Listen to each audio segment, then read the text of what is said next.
So I thought of a unique project whereby they can be able to make money even if they don't put much of their effort. There, I definitely resorted to apiary. Even if you put the hives there, you don't cater for them, you go away. They can be able to feed themselves provided they are already in the hive. You will only come and harvest. So that is the only safe project I do think an ordinary person can start with and can make something big.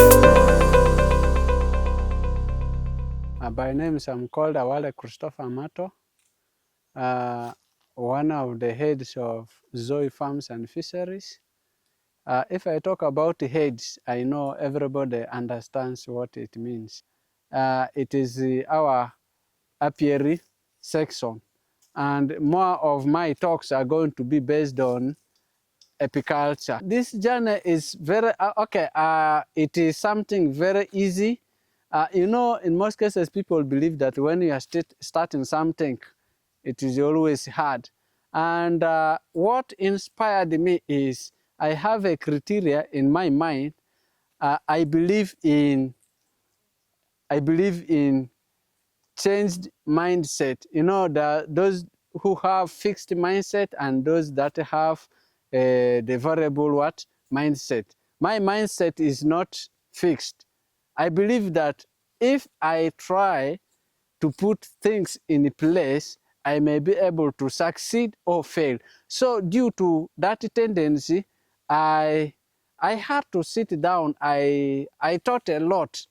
I was thinking which project can be able to make me live my life safely, and which project can make people come to Zoe Farms, because there I was looking at inspiration. How will I inspire the world? And what projects do people normally do in their different places? In different farms, what are the trending projects they do? And what is in me is that I also believe in uniqueness. Uniqueness is one of the key factors that can make you sound. And when you want to be unique, you must allow yourself to make mistakes. Making mistake is not all about failing. Making mistake is all about learning much more than what you have already learned. So I had to say, in Zoe Farms and in other farms, I try to compare Zoe Farms with the other farms. I do realize that they have all other sections. Most farms, if you go into them, you find horticulture is there, piggery is there, poultry is there. What I thought of uniqueness. What came into my mind, I said, I need to have rabbits, I need to have fishery, and I need to have bees, because people fear bees. Very few farms are the ones rearing bees. Why will I not take this opportunity when people are fearing bees? But for me, I can be able to play with the bees. Why will I not take this initiative to make Zoe Farms sound bigger than other farms? Or else to make people to have the local available materials to be utilized. You know, if you look at the beekeeping, it doesn't need something which is very expensive. Doesn't need expensive things. It is all about playing with the local available materials. The timbers, we have trees all around. The nails, the nearby shops, they have nails. And there are trees all over. You have a tree, you have a place where you can be able to raise the rear the bees. Why will I not do it? And how can I make the farmers around here make money? I thought of it. So there, definitely I said, if I say they go for horticulture, they may need seeds of which they don't have knowledge. They don't know the diseases that attacks the crops. They don't know the pests. Even if I tell them to grow crops, at times they may fail. If I tell them poultry, they're going to say, getting the chicks is very hard. Incubators, they are not here. And even feeding the birds, the feed formula, they don't know. Getting feeds is very far from here, it is town. They may say they want transport. I thought of piggery. Piggery is most common, but piggery, if you teach local farmers, they cannot use IMO. They use ordinary system, whereby the piggery unit smells. So I thought of unique project whereby they can be able to make money even if they don't put much of their effort. There, I definitely resorted to apiary. Apiary is whereby even if you put the hives there, you don't cater for them, you go away. They can be able to feed themselves provided they are already in the hive. You will only come and harvest. So that is the only safe project I do think an ordinary person can start with and can make something bigger. The biggest challenge I met on my way was the communities around. I thought of putting these bees around the homestead, but I realized that people around here, they were fearing bees like nothing. They all believe that the bees are aggressive. But to me, bees are never aggressive. Bees are friendly. All bees are friendly. They become aggressive to you when you disturb them. So sighting the bees around the homestead, it became challenging.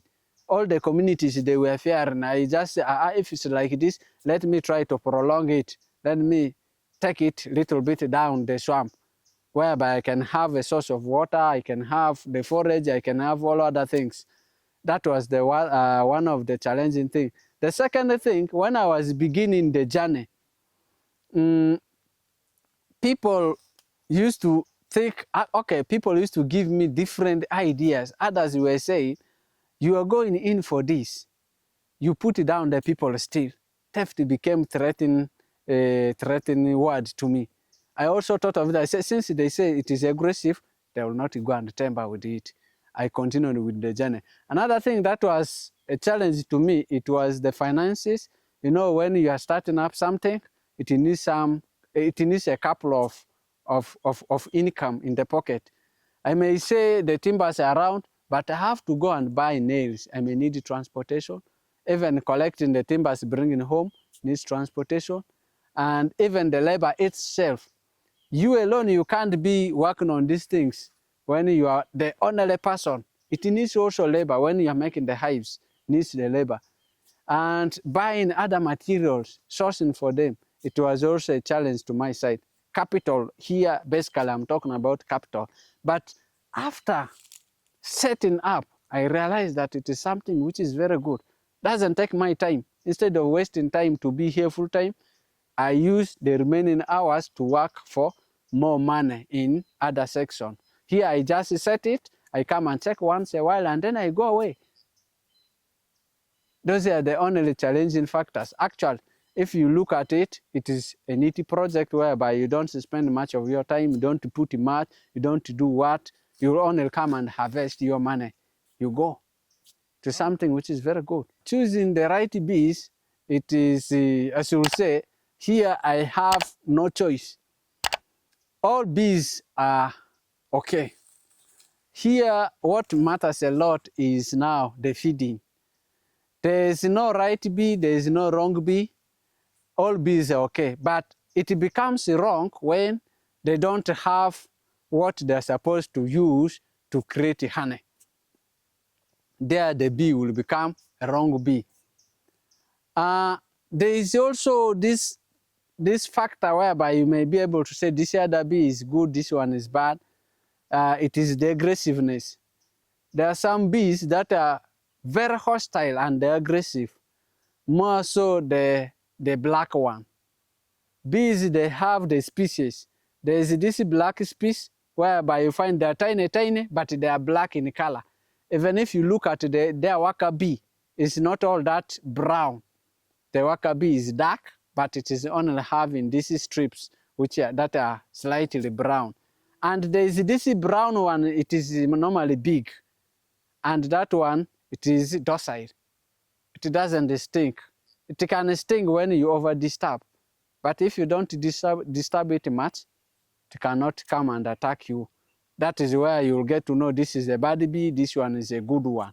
But all of them are okay. When you learn how to communicate with them, how to be with them, they're all okay. As per now, you can see the sunshine is there. It is now midday, and I'm close to a hive. They're not attacking us.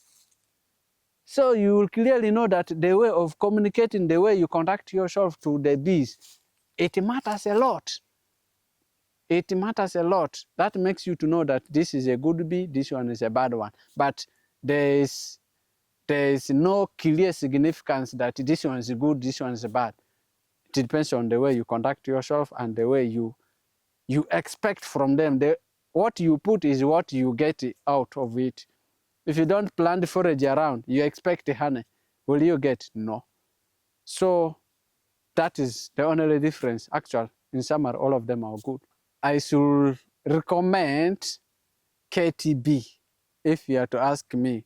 And if other people are to also ask me, I still insist KTB hive is still the best. KTB hive, it is in full, it is the Kenyan top bar hive.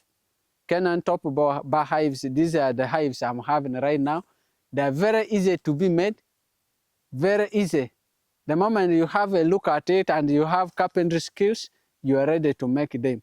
And for them, they live longer. They have longer lifespan because their top is covered.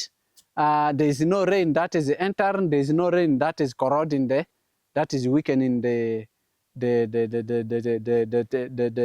timber. So the timber is safe. It is safeguarded.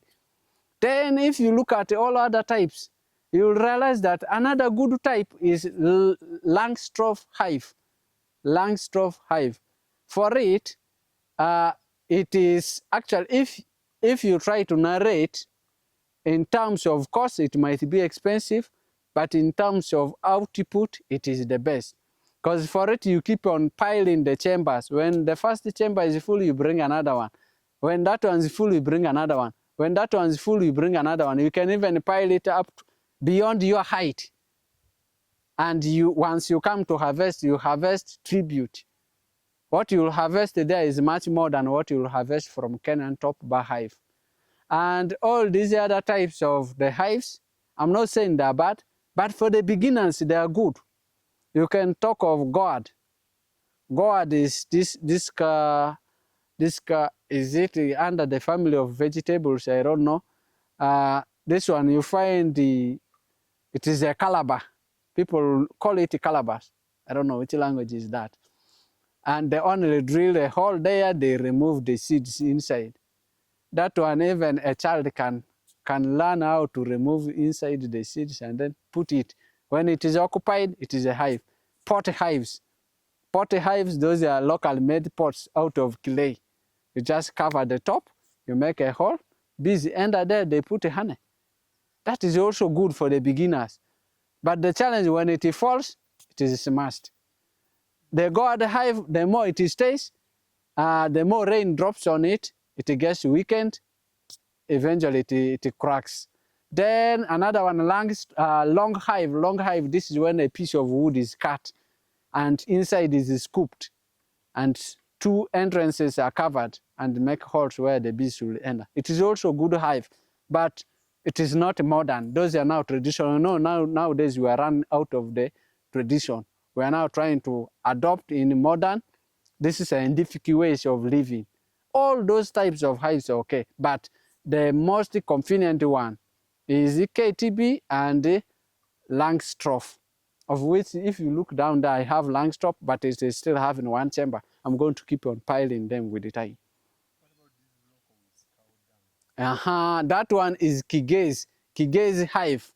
That one, actually, it is now one of the cheapest because you don't buy any material, just use your time. You go and get cut the small trees, these shrubs, and you weave it. After weaving it properly, then you apply, you cement with the cow dung. You cut it with the grass. After cutting it, you put it, bees comes and colonize, they live there. All those are good, but for the beginners, let them start with the traditional, whereby gourd hive belongs, then long hive belong, Kigezi hive belong, pot hive belong. But then with the time when you're upgrading, you can now go in for KTB, that is Kenyan top bar hive, then Langstroth hive. There are also much more other types of hives. Nowadays, even people are they're looking for a way of making these electrify whatever hives, but it is not yet here. The technology is not yet here in the country. You can, first of all, have what is within you to change your life. The key factors to consider when you are constructing a bee hive. The first factor you have to consider is the pocket size. The pocket size, the number of beehives you will want depends on the pocket size. I mean the amount of money you are having currently. Then the second factor is also the size of the hive.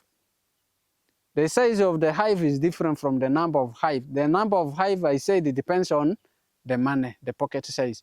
Then the size of the hive, it is very key factor you should have in you.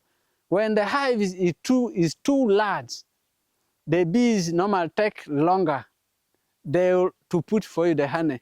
They first pile it with the brooding combs, and then they put the honey at last. But when the hive is small, they put 2 or 3 chambers for the brood. Then they begin thinking of food, which is the honey, because they cannot live without food. They feel honey as their food. Honey is actually not for human consumption. Bees, they put honey as their food, not the food for human beings. It is human beings who robs the bees to remove their food from the hive. So they think of putting the food to cater for their life. When the hive is becoming smaller, they say, why can't we put food? Why can't we store? So in that process, you realize that they put for you the honey. But when the hive is too big, they first relax, they first say, let us multiply, this house is too big, we need to colonize. So from there, they delay to put honey. So the size of the hive matters. Here we do the size of the hive we have, we make sure that the box, the length of the box is 87 centimeters, and the width of the box, the lower width is 24, the height is 26 centimeters, and then the upper width is 42 centimeters, bringing the box size, which is in which figure exactly is that? It is not like a trapezium, it is not exactly a triangle. You can see from here, to come up with this size, the lower base, I mean the lower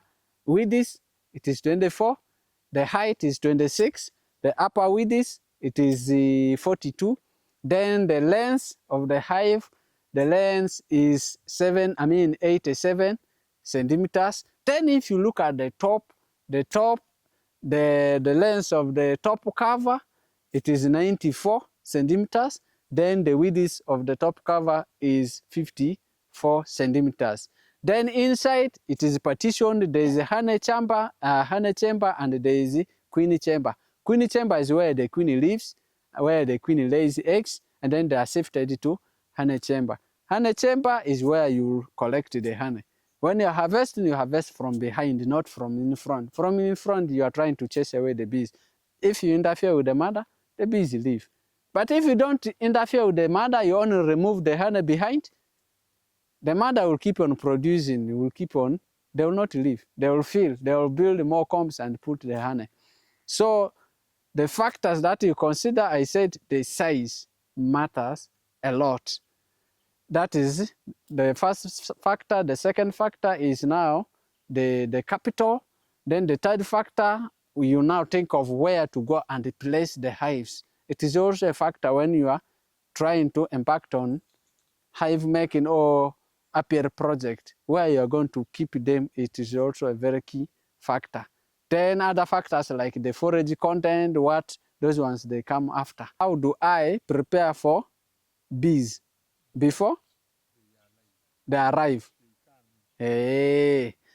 Yeah, preparing for bees before they arrive is something simple. Here, let me talk of how to attract, in simple terms, how to attract bees into the hive. There you talk of baiting. The best English name is baiting. Baiting, these are the activities that are done in order to attract the bees' attention, to absorb, to adopt, to attract bees to come and enter the house.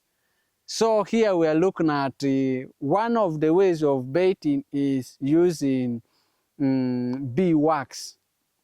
Bee wax is that stuff It is a stuff that comes out from the honeycomb when you go in for value addition, or when you are processing the honey.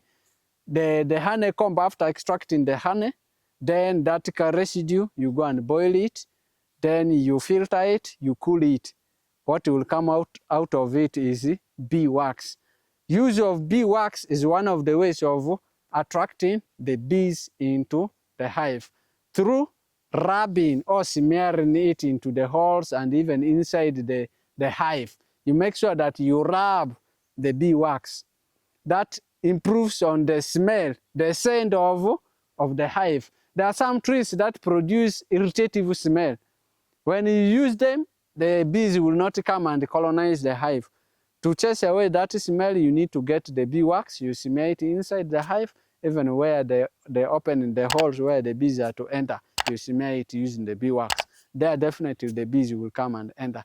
Another factor, another thing you should use for bait in the hives is the cow dung, the dry cow dung. You have to smoke it. Here, I recommend smoking the hive with the cow dung, which is the dry one. Burning the dry cow dung and pump it around the entrances, the opening, even the inside the cow dung. It improves on the scent of the hive. That makes the bees to come in. Yeah, also smearing the wet cow dung, the fresh cow dung on the hive is also one of the ways of baiting, but it leaves the hive dirty, which is not all that good. Then another way is smoking it with the lemongrass. There's this grass, we call it lemongrass in my language. We call it krokochai. It has nice scent. People normally use it in teas, put in tea to change the scent, and even it changes the color of the tea when it is boiled. When you boil it in water, it changes the color of the water, and even it changes the scent. That grass, it is very useful in the side of apiary. You can get the dry one, you put in the smoker, and you put fire. As it is burning, that smoke, the smoke that comes out from the smoker, it is going to attract the bees when you pass it around the hive. Then you can also use the wet one.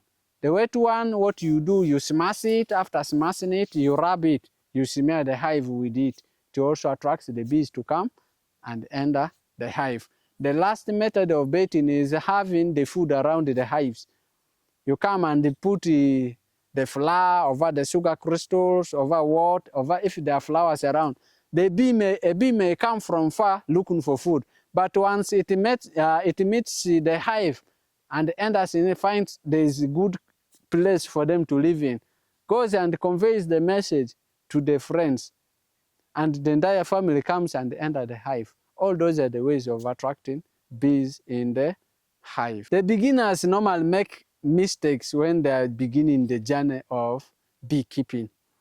The first mistake they normally make is having too much expectations. You find someone is having one hive, the person is expecting 10 liters of honey from one hive, which is not right. Actually, it is not there. And unless you feed the bees, you feed them properly, however much feeds you are giving, even others are used for making the combs. The royal jelly has to come from that very substance you are giving. The propolis has to come from there. The honey itself has to come from there. So you will find that it is very hard, it is rare to get 10 liters of honey, pure honey, crude honey, from one hive. So if you have too much expectation, like a farmer can say, in 6 months, I want to get maybe 40 liters when there are 10 hives, which is not there. If you feed properly the hive, you'll find you can get 5 liters of honey after extraction, crude honey. You know, some people like diluting. Here we sell crude oil. You can get 5 liters, you can get 3 liters, you can get 4 liters, depending on the feeding and the forage content around the hives. Then you find if you don't expect a lot, you will be able to go with the journey. It's just let me give it a trial. With the time you realize that it is sweet, there you are good to go. But if you have too much expectations, you may fail. In case there is no much forage, the bees will give you little, you get annoyed, you abandon the project. That is one of the mistakes the beginners make. The second mistake is the beginners, they also do not understand that bees are aggressive, they can easily kill. Someone may say, after all, this is my land. Let me put my bees there. They don't put biomeasures. I mean biomeasures like putting the fence around, putting the signpost. More so, let me say the honey harvesters. You can have this one, the extracting machine. You can talk of what? All those are my visions. And secondly, we are looking forward to change the entire community. We are looking forward to make sure that people are able to stand on their own. And another thing is that we are looking at how to transform the community, how to change the community totally. So if they adopt on this, they're able to change their ways of thinking, they're able to adopt on the new ways of living. That is the major vision we are aiming higher to change the community, we want to transform the whole community. What do you think the future of bee farming in Africa looks like?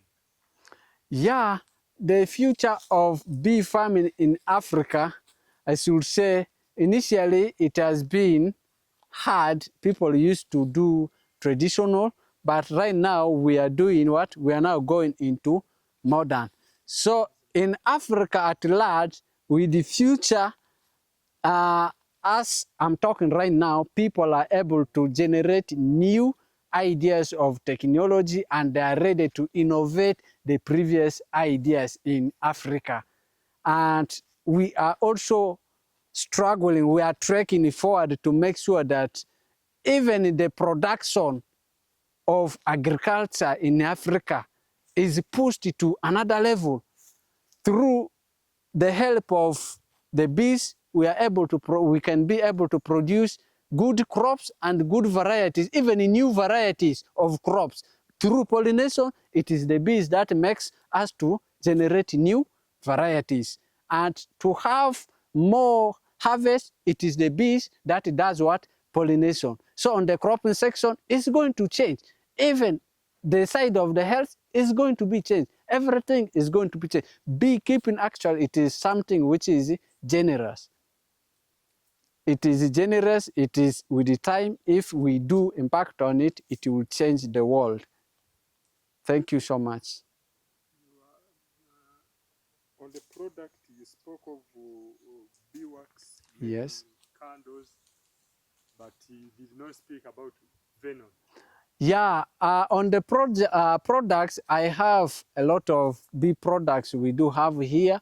As I said, the first product we have is beeswax, which is extracted from the honeycombs. And the second one is the propolis, which is the darker stuff the bees use for repairing the hive.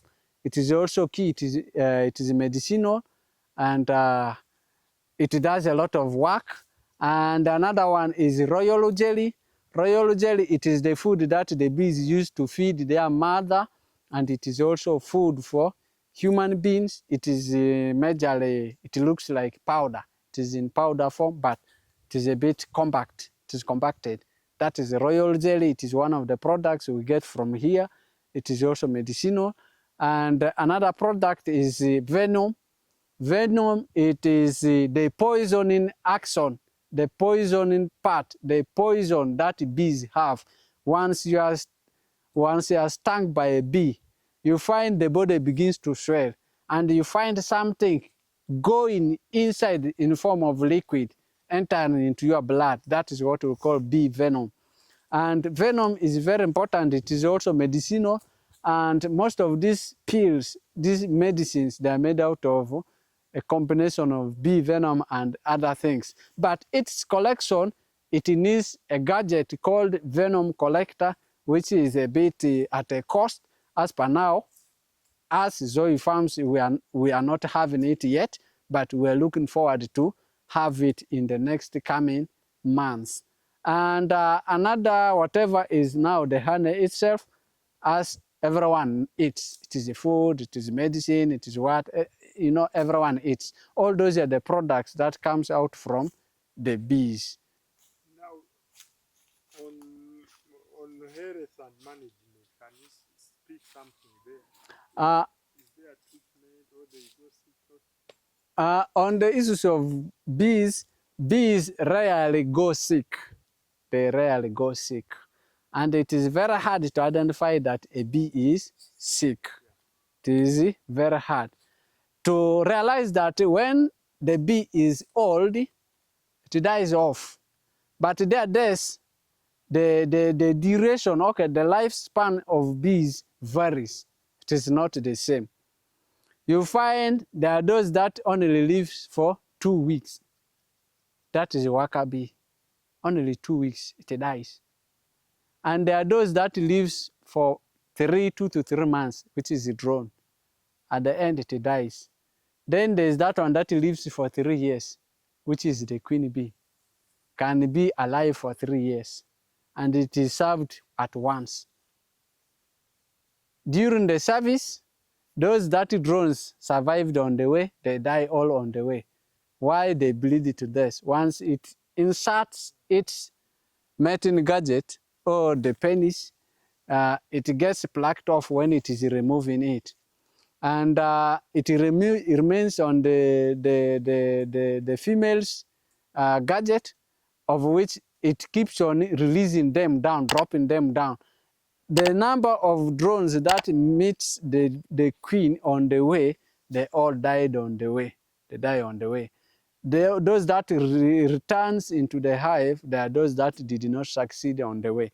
And that is all with the mating of the female. In her entire life, she will just keep on fertilizing those eggs. She just keeps on releasing them. As they are growing, she keeps on releasing them. And the drones, those that are alive, they are the ones that collects them. Its fertilization is done in once. So on the issues of diseases, it is rare. The only challenge is maybe you talk of the predators. They have predators that feed on the bees. In most cases, if you talk of predators, those are the things that feed on bees or that threatens the life of a bee. You can talk of lizards, you can talk of snakes, you can talk of birds, you can talk of these black ants, these small insects. Once they enter the hive, they chase away the bees. All those are the predators that makes the bees to run away. Others feed on them, others scares the bees, others just chase them by the scent, by the bad smell. But on the issues of diseases, they rarely fall sick. Complete the sentence. Bee farming is Very important and very useful. And it is one of the successful enterprises. All the viewers, all the people around me, even including those that are abroad, those that are not even viewing me, I hereby declare bee farming is something which is very profitable. You put in less, you get more. And to those that are sleeping, please wake up. Sleeping is meant for rich guys, and even they don't sleep. Rich guys, they only rest. They snap during the daytime. At night, they are there guiding their money. But he who is poor and you are still sleeping, definitely prepare yourself to be killed of a theft. You are ready to be killed of theft. Don't sleep, wake up, let's go and do farming, let's go and do beekeeping and upper management.